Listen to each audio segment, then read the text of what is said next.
Hello everyone, and welcome back to the history of the Jebus dynasty, where last time we watched Emperor Flame reform the Roman Empire, defeating Byzantium and reclaiming the entirety of Asia Minor. However, at the age of 67, Emperor Flame's drinking problems caught up with him, and so the throne passed to his 33-year-old son, LateBird. LateBird was much more militarily minded than many of his more diplomatic recent ancestors, being a brilliant strategist, a famous champion, a crusader, as well as continuing the family tradition of being a genius, as well as hale. He was also known to be gregarious, generous, and just.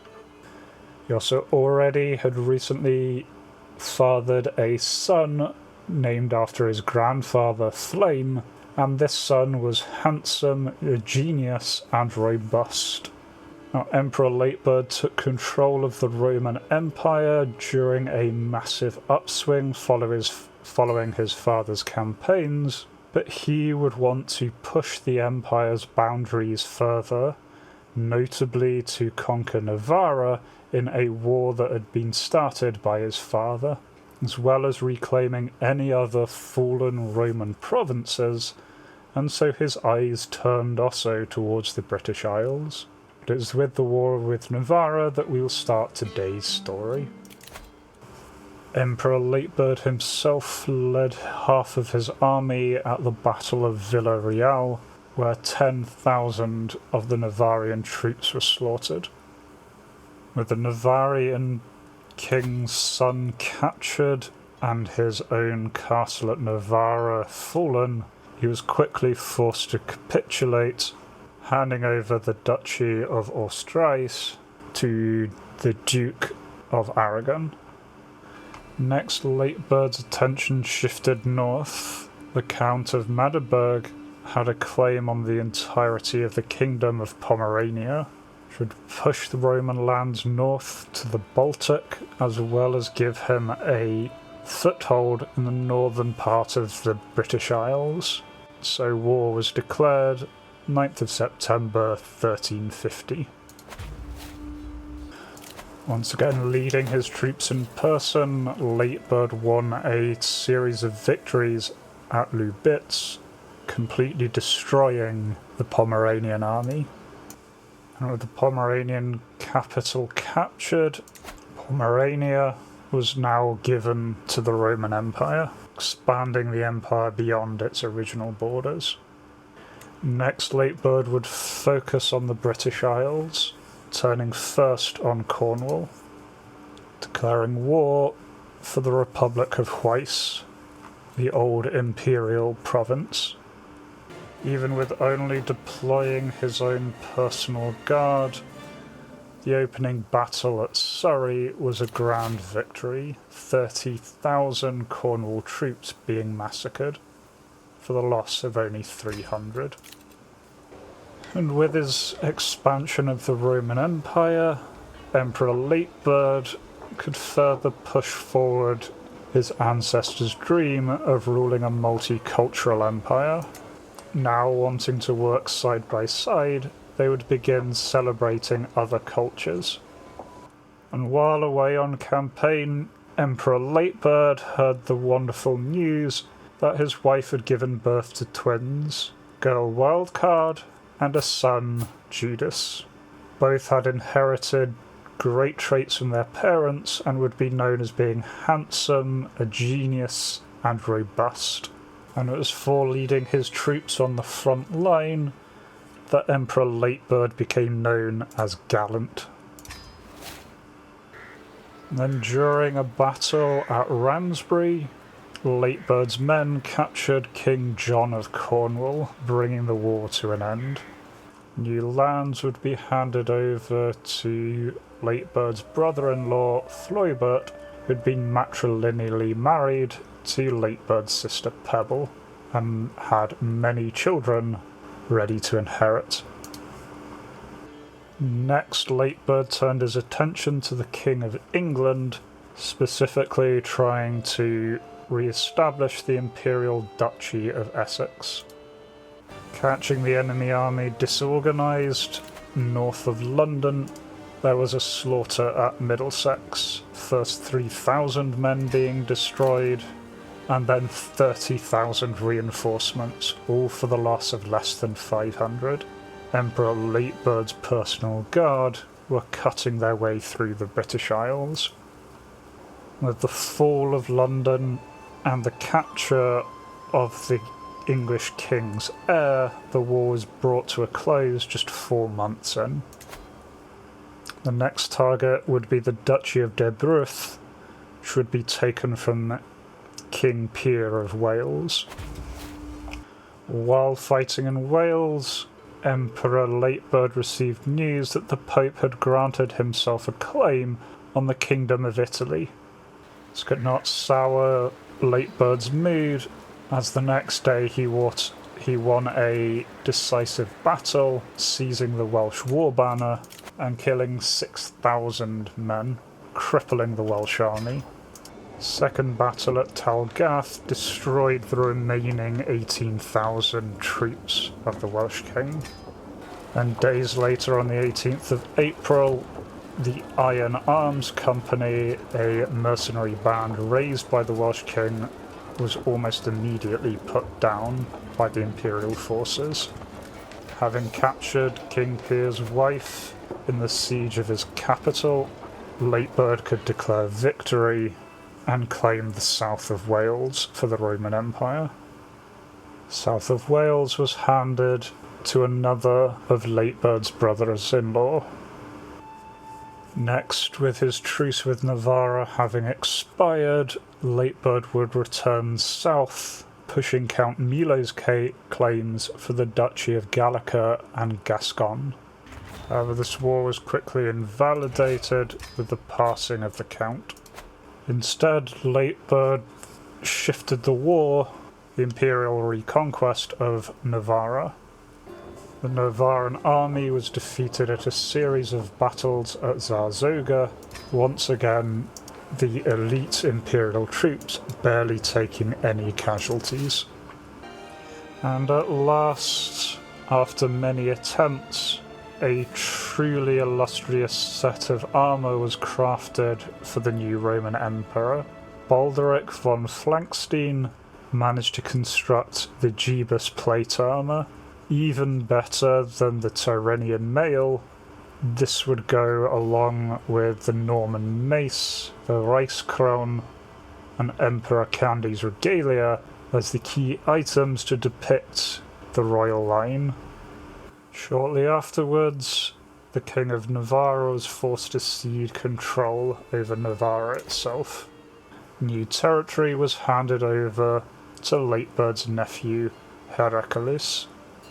Next, the imperial focus would turn towards Egypt, wanting to finally push through and claim the various Egyptian territories that had been lost. This would start with Asyut. This war would take a mere 4 months before the Egyptian kingdom expanded. Next war would be declared on Nubia to retake the Duchy of Al-Said. Battle at Asyut, 20,000 Nubians were killed for the loss of only 50 imperial troops. And a few months later, victory was declared and the Egyptian border stretched south. Next, LateBird would push into the Crusader Emirate, securing a coast along the Red Sea. But with these wars, the ancient borders of the Roman province of Egyptus were reclaimed. And in this war, there was no pitched battle. Instead, the enemy army retreated south, allowing the capital to be seized, and with it, the enemy emir's son, bringing the war to a quick end. Next would be the western provinces of Egypt, Burat and Karga. The war for both would be fought at the same time, the small provinces not a threat to imperial domination. Karga fell within 3 months, and Buret shortly after. The entirety of Egypt was now back under Roman control. Shifting his focus north, LateBird would next declare war against Georgia, this time a holy war against the Orthodox remnant of the Byzantine Empire there, in order to take Georgia itself.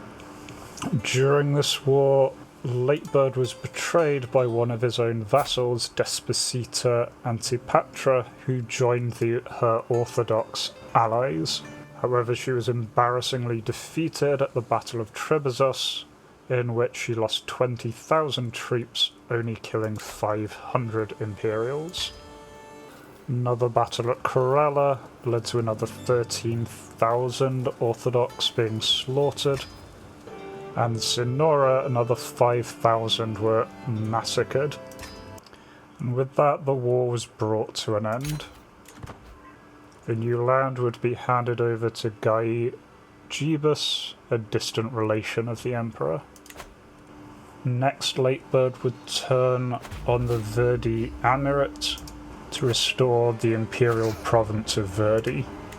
Though the emir had powerful allies, LateBird hoped to defeat him before these allies could make their way up from the Hashemid Sultanate. The emir's forces themselves were destroyed at the opening battle of Dedisplis-Traka, where 15,000 were killed or captured. LateBird's plan went forward without a hitch, the enemy capital falling by August of 1357, the enemy emir being imprisoned and forced to surrender before his allies could even reach the front lines.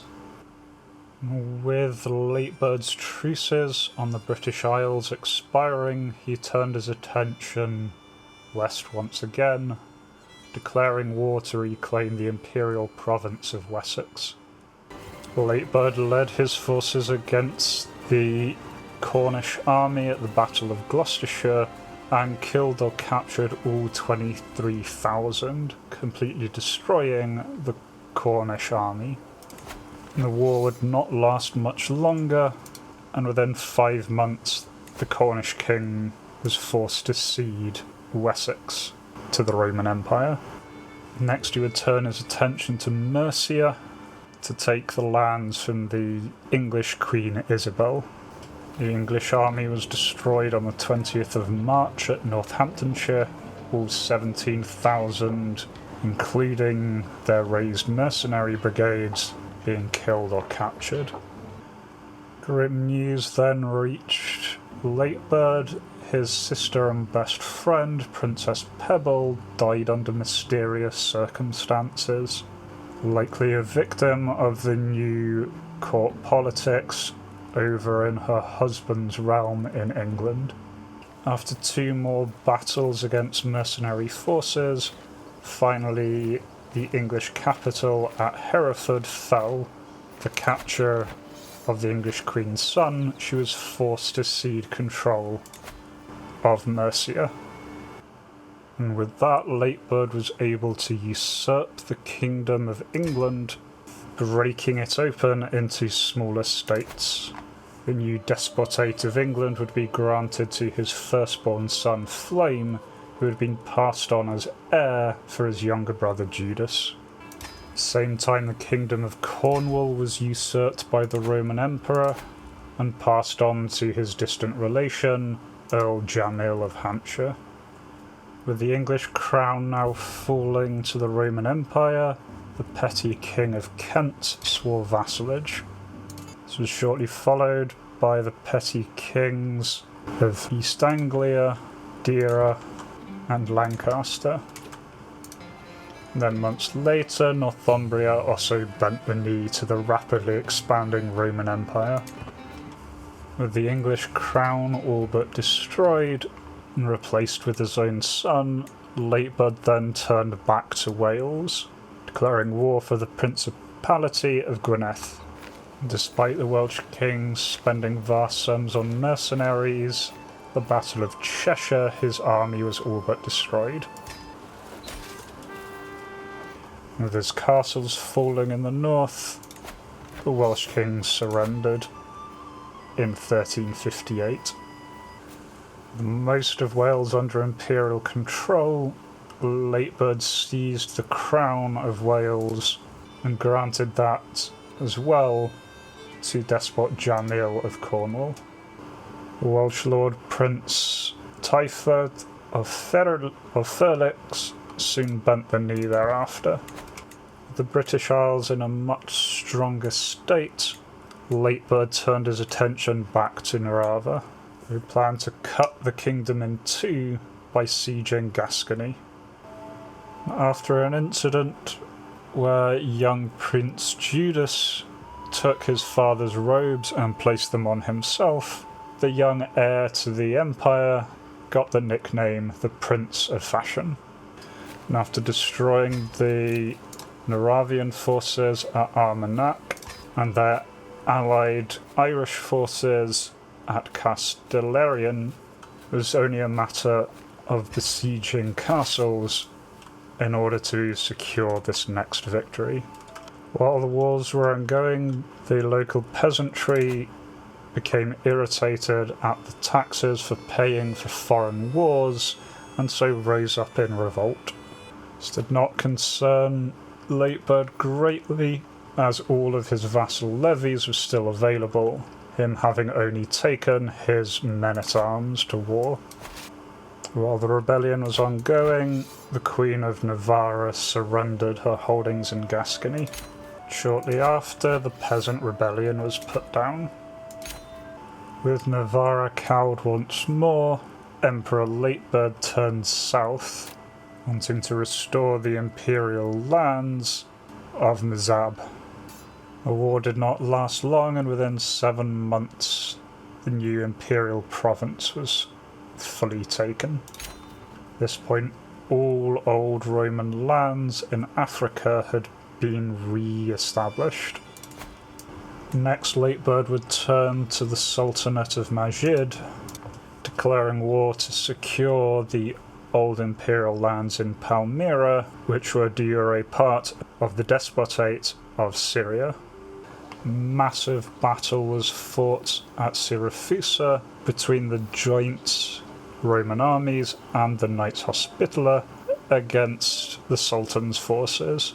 Outnumbered almost 3-1, the Roman forces kept the field and sent 23,000 men to their death.